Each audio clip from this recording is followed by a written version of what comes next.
बोले शंकर भगवान की जय। बोले आदि शक्ति माता जगत जननी जगदम्बा की जय। बोले गणेश भगवान की जय। बोले राम प्रिय राम भक्त हनुमंत लाल की जय।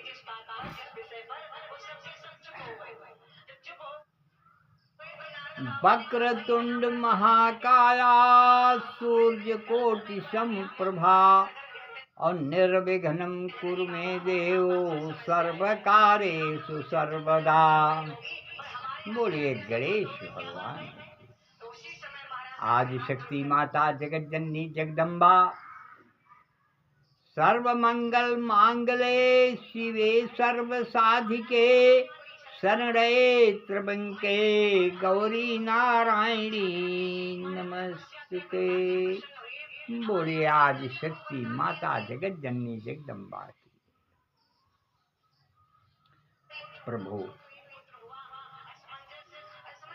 सो अयम विभूति विभूषण सुरवर सर्वाधिप सर्व सर्वगत शिवा शशिनिभ श्री शंकर पातु माम। ओम नमः शिवाय ओम नमः शिवाय ओम नमः शिवाय ओम नमः शिवाय। बोलिए हर हर महादेव की। बोलिए पार्वती पते नमः। बोलिए हर हर महादेव की। भक्त राम भक्त शिरोमणि हनुमंत लाल की हम विनम्र प्रार्थना करते हैं। मनोजयं मारुततुल्यवेगं जितेन्द्रियं बुद्धिमतां वरिष्ठं वातात्मजं वानरयूथमुख्यं श्रीरामदूतं शरणं प्रपद्यते। आज हम हनुमान जी की प्रार्थना करते हैं। हे प्रभु, आप सब गुण संपन्न, वातात्मजम वानरों में श्रेष्ठ और बुद्धिमानों में श्रेष्ठ और वायु के समान चलने वाले हैं। हर तरह से आप संपन्न हैं और हम गरीबों की आप देखभाल रक्षा करें, सबका कल्याण करें, जिससे आपको 4 युग का तो आशीर्वाद माता आदि शक्ति ने ही दिया, अजर अमर। अब आपको चाहिए क्या कि आप भी अपने भक्तों को की रक्षा के लिए आप तैयार रहें। तो हर हर महादेव। बोलिए हनुमंत लाल की जय। अब हम चलेंगे, थोड़ा सा विचार करेंगे और राम और केवट संवाद पर, भक्त और भगवान की लड़ाई पर। क्या? भक्त और भगवान की लड़ाई। एक भक्त के पीछे भगवान हमेशा भक्तों के पीछे पीछे टहलते हैं। यह सब कथाएं जो हैं अमूल्य हैं। भगवान कुछ नहीं, श्रद्धा भक्ति के साथ जो भक्ति का प्रदर्शन करता है, जो भक्ति दिखाने के लिए नहीं भक्ति की जाती, भक्ति जो है भाव से होती है। भगवान हमेशा अपने भक्तों को ही स्थान देते हैं। आज महज एक केवट नाव चलाने वाला आज भगवान को नाना प्रकार से आज भगवान को नाव न ले आने पर नाना प्रकार से अनेकों बातें कह करके आज उनको प्राप्त कर, और जो भी कह रहा है वो जायज बात कह रहा है। जबकि जायज कहने के बावजूद भी लक्ष्मण न समझ पाने पर क्रोधित हो जा रहे हैं। और आदि शक्ति वहीं बगल में बैठी हुई वो खिलखिला करके हंस रही हैं मन में कि देखिए आज एक भक्त आज हमारे प्रभु को कैसे सिलेंडर कर रहा है, हैं? शक्ति जान रही हैं और भगवान आज बंधन में पड़े हुए हैं कि अब हम अगर भक्त की बात को नहीं मानते तो भी ठीक नहीं। अब वो नौका नहीं ले आ रहा है, मात्र एक बात यह है कि वह प्रश्न कर रहा है आप अपने चरण को धोवा लीजिए। चरण धोने की बात आई तो इसमें कैलाश पर्वत पर बैठे हुए माता पार्वती और भगवान भोलेनाथ, माता पार्वती ने कहा प्रभु रुकिए।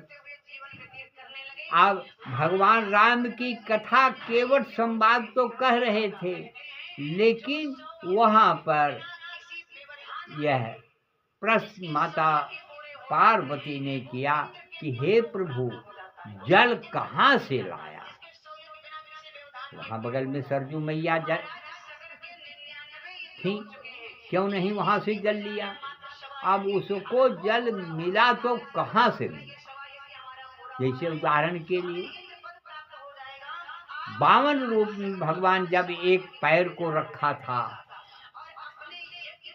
ब्रह्मलोक में, तो वहाँ ब्रह्मा जी ने देखा कि पैर ये विष्णु भगवान का है, तो उन्होंने अपने कमंडल में जल से धो लिया।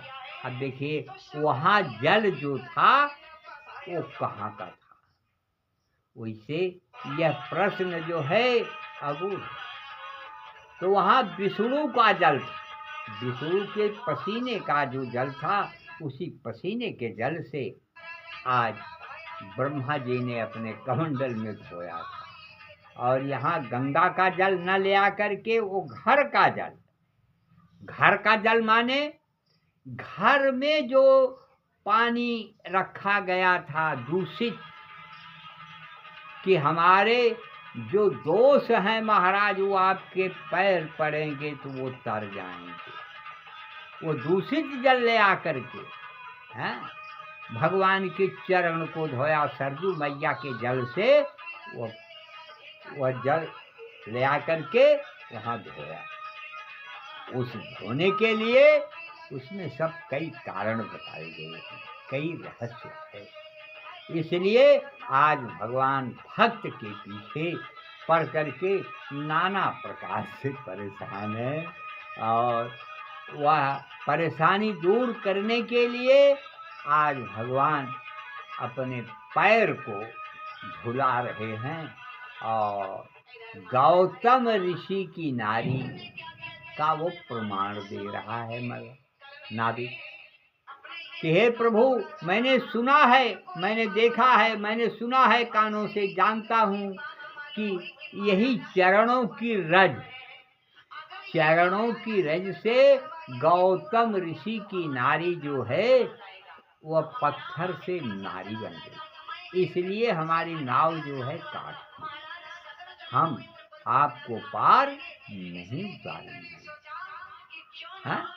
अब भगवान 20 रास्ता अपना रहे हैं, लेकिन कोई रास्ता नहीं पा रहे हैं, क्योंकि गौतम की नारी का तरनतार भगवान ने किया। लेकिन अब यहाँ प्रश्न उठता है, माता पार्वती भगवान भोलेनाथ से प्रश्न करती हैं कि हे प्रभु रुकिए। अब यहाँ हमारे मन में एक शंका उत्पन्न हो गई है, इसका उत्तर दीजिए। कहा कहिए। तो माता पार्वती ने कहा हे प्रभु अगर भगवान को तारना था तो हाथ से नहीं तार सकते थे, ताक देते तब भी तर जाती, आँख से अगर लख देते तो भी वो तर जाती, और हाथ से छू देते तब भी तर जाती। जबान से आशीर्वाद दे देते तो भी तर जाते।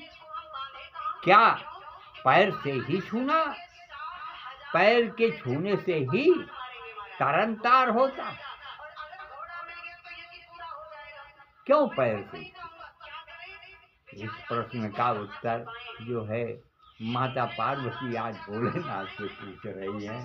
अब भोलेनाथ इस राम कथा को सुन करके बहुत आनंदित हैं और इस कथा को सुनने के लिए भोलेनाथ ही प्रसन्नता पूर्वक माता पार्वती को सभी प्रश्नों का उत्तर बारी बारी से देते चले जा रहे।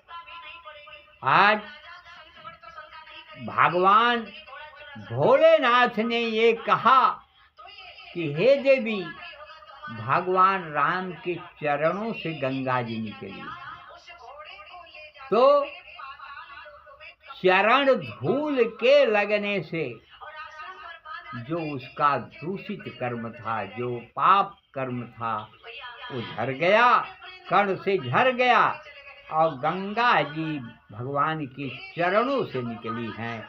इसलिए गंगा जी ने उस नारी का तरनतार कर दिया।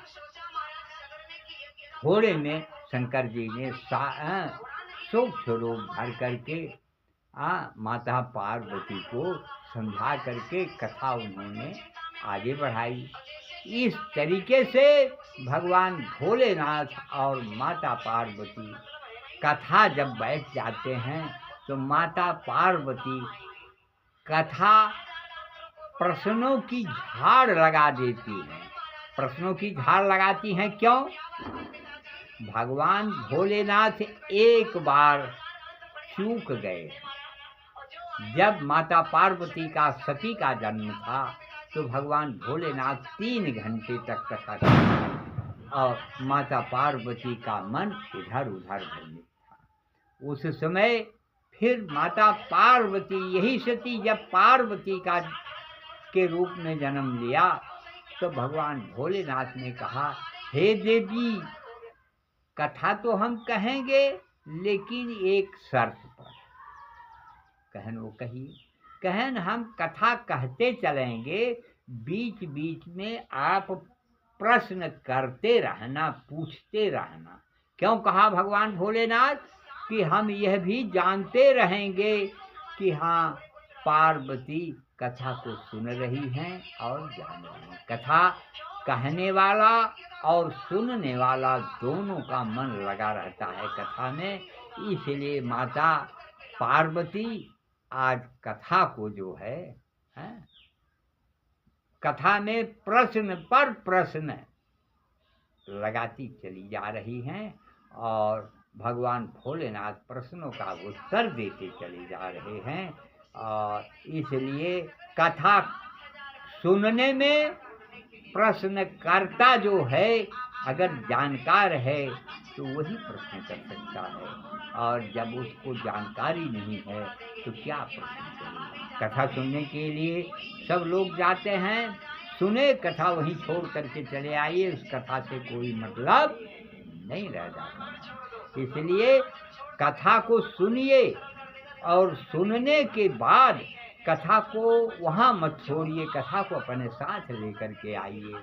जब आप अपने साथ लेकर के आएंगे तब आपको ज्ञान प्राप्त होगा, उस कथा का मूल्य और रहस्य मालूम होगा। अब समय जो है परिपार कर रही है, अब यहीं पर अपनी वाणी को विराम देते हुए हम कथा विसर्जन कर रहे हैं। आप लोगों से मेरी विनती और क्षमा है कि कल दूसरे दिन हम आगे कथा का विस्तार पूर्वक से भी वर्णन थोड़ा थोड़ा करते चलेंगे, समय के अभाव के नाते। कथा विसर्जन होत है, सुनहु देव मन लाए, और जो प्रभु जहाँ से आए तह का करहु पयान।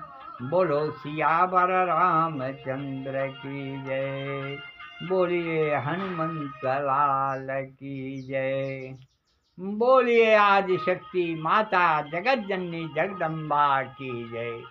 कर्पूर गौरम करुणावतारम संसार सारम